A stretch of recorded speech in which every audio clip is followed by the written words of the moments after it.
Hey everybody, it's Tom from Vehicle Visionary. I hope you're having a great day. Here's a tutorial on using park assist in your Land Rover vehicle. So what we're going to do is we're going to find the camera. You see the P right down there. We're going to select that, and then we're going to go right here, and then we're just going to follow the on-screen instructions and see what it does for us. It might pick up a space over here to the right. I'm not sure what we're going to get, but we're going to find out here.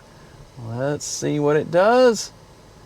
It didn't pick that space up, so we'll drive over here and see what happens. There we go, right there. Okay, it's going to pick it up right here.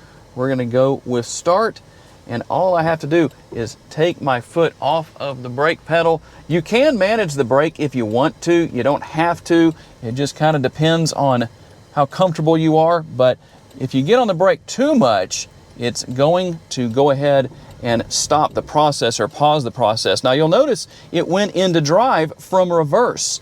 So it stopped on its own and saw that it needed to do a little bit better job of getting centered in the space. So we're gonna do this right here, and there we go. It stopped on its own.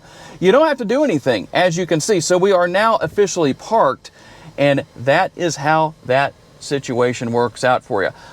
I don't know if you saw, I did manage the brake just a little bit, but when it came to backing in, I didn't manage it at all. It's gonna use your parking sensors to know what's around you, so you don't have to worry about that. It will manage the steering wheel, it will manage the transmission, and it's that easy to do. If there's another tutorial you want to see on any Land Rover product or anything else out there for that matter, tell me down in the comments section and I'll make that happen for you. Thanks for taking the time to watch. I'll see you next time.